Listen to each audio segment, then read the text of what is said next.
We in the information age, and really what that means, it's oversaturated, like podcasts in the rap scene. It's confusing. Whether you going live or you zooming, can't be on the same page till you read what the room thinks, and the room thinks too many words, and every word is personal, and when it's in type, it's even worse. You misunderstood? That's just how it works. So I'm a hypocrite just like the rest of the earth, and racists think you hate you because they gotta hate you first, or racists think you hate them so they gotta hate you first. Welcome to the Museum of Dead Words. I'm Dyalekt, your tour guide, alongside Kristen Crouch, Pamela Capalid, and Andrew J. Scoville. We've been spending the last few years pouring through conversations online to find words that kill discussions and ruin discourse. We dub these words dead and have been infiltrating art galleries, co-working spaces, cafes, and even internet festivals to find how these words died and how it matters.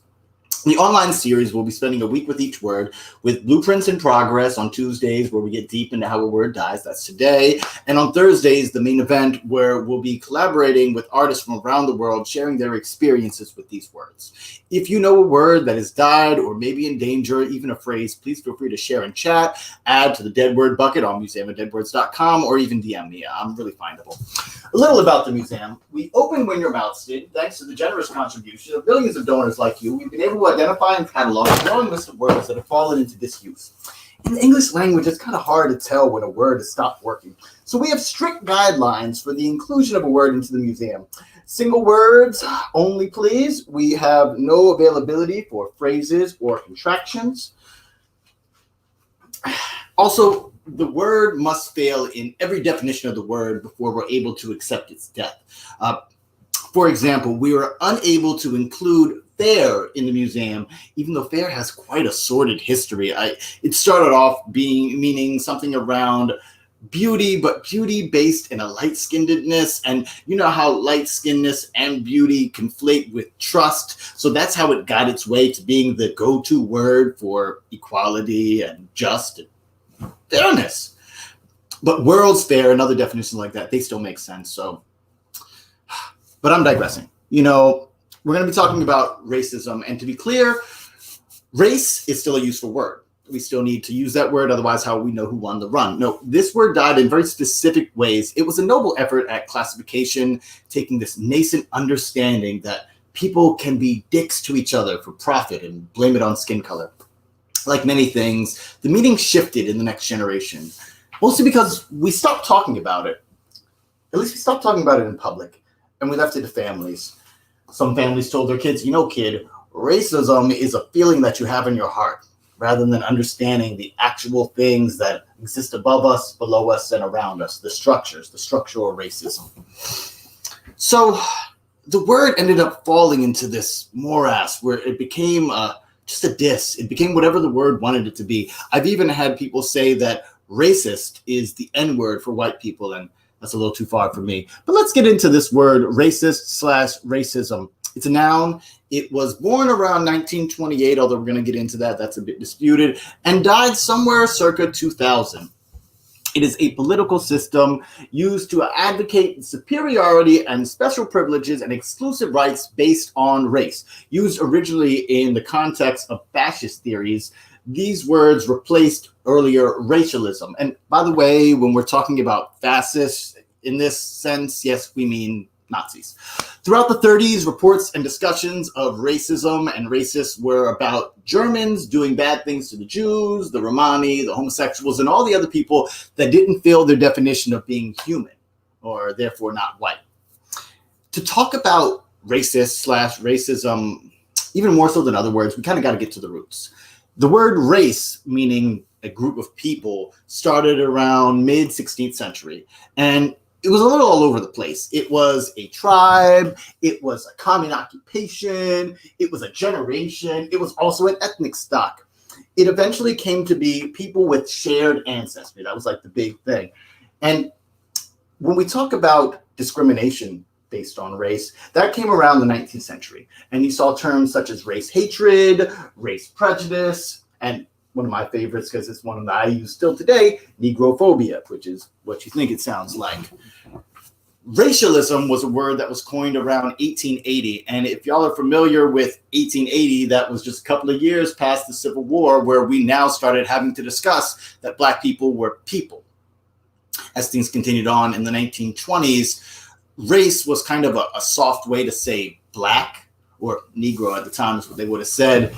There were records that were made for and by black people that were called race records because they weren't race records if they were by white people. That's wild, right? If you're white, you don't even have to think about race, or your record is just a record. But by virtue of being black and or by virtue of making a record that black people could possibly buy, you're making a race record. And they say we make everything about race. I'm digressing again, but this is important. Urban, thug, colored person, person of color, African American. America has always had a sometimes fascinating way of dancing around calling black people people. Also, in the 1900s, we had Anglo-Saxonism, which is a British and American belief that Anglo-Saxons are the superior race. It's a very specific way of saying white. And what they did to really get all in there with how white everything was to take Germanic and specifically Norse cultural effects, mythologies, religion stuff, and make it a part of themselves. If you guys are familiar, there is another group of people who like to pattern themselves and say that they're the religion of Thor. That was, again, the Nazis. There's going to be lots of Nazi stuff because that is really around where the word became into popular use, even though that's not really where it started. It started in 1902. Again, not too shortly after people were freed from chattel slavery. According to the Oxford English Dictionary, whenever I talk about dictionaries, I start flubbing because fuck dictionaries. According to the Oxford English Dictionary, the first recorded utterance of the word racism was by Richard Henry Pratt in 1902. Now, Richard Henry Pratt was an anti-segregationist, which sounds pretty cool, right? So he wasn't talking about Black Americans. He was talking about Native Americans. And instead of segregation, he was into assimilation. See, the thing about this cat is he was kind of a monster. He was against native reservations, and he was also against this idea that the only good Indian is a dead Indian, which is a common phrase people used to say. What he said was, kill the Indian, save the man. And instead of the physical genocide that a lot of people thought the Native Americans deserved, he created a cultural genocide. He had these indoctrination camps, these schools, these mandatory boarding schools where kids were taken from their families and stripped of any part of their native ideology. They were told to only speak English. They were only taught American history. It was such a thing in central Pennsylvania where they brought kids in. Carlisle, Pennsylvania was the actual spot where they brought kids in and made them functionally American by removing all the aspects of their culture and also separating them from their families. The terrible treatment of people in America is something that is an unbroken line. I'm telling you guys this today in the same day that we're hearing about the ICE internment camps where they have people given forced hysterectomies.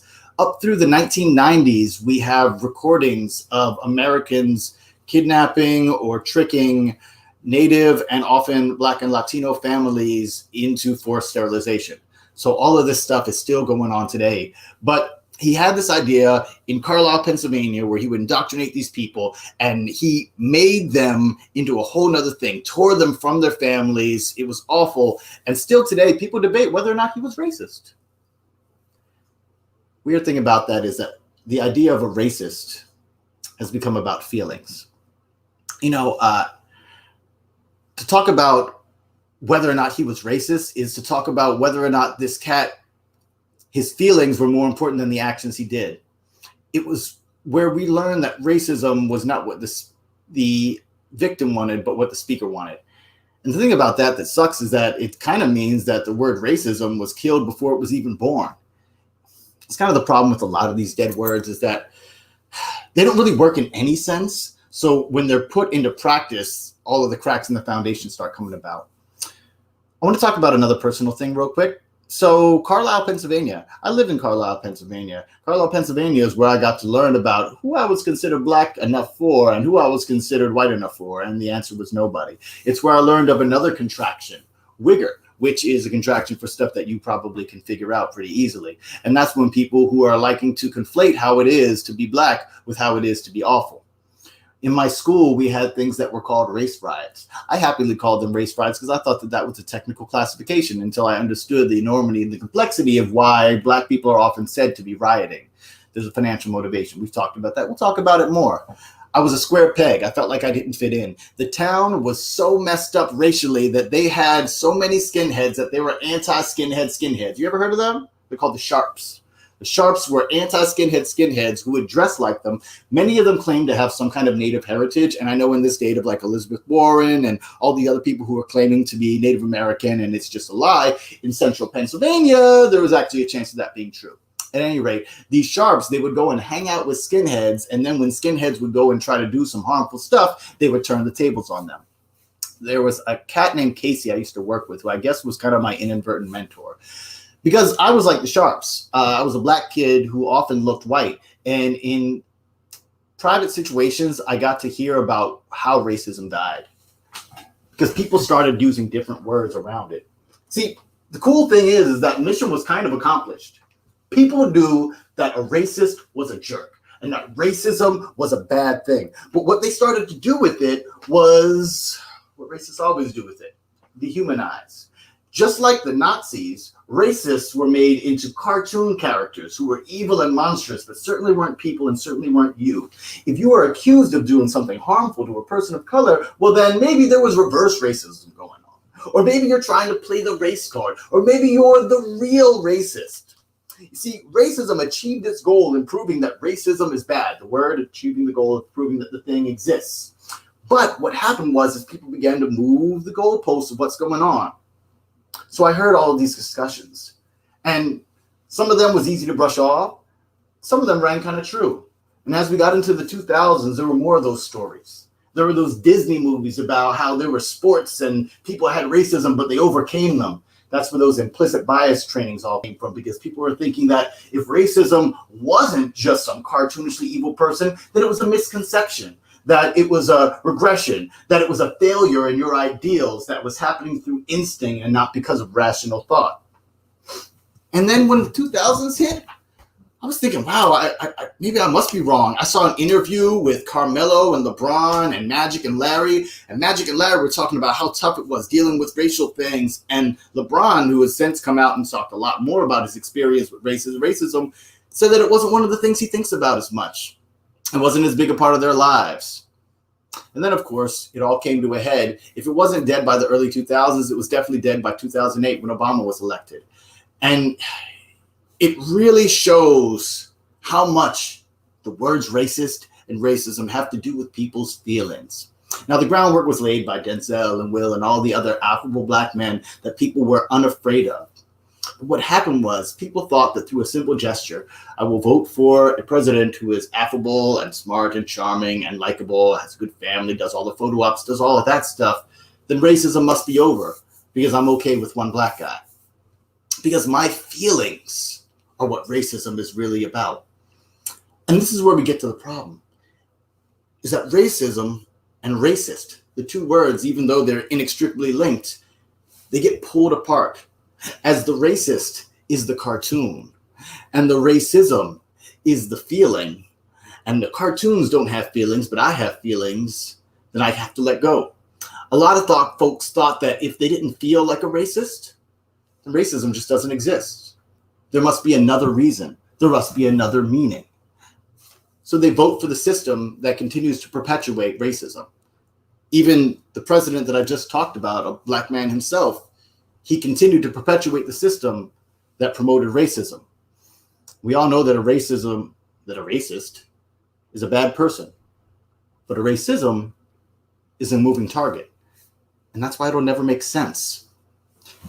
And that's why racism and racists, they are about feelings. The feeling is one of respect. And when you ask somebody whether or not they will have your back, whether or not they will vote, whether or not they will act, whether or not they will stand in front of you, if you've got violence coming your way, you'll be able to know, because if they don't, it won't look you in the eye. Thank you.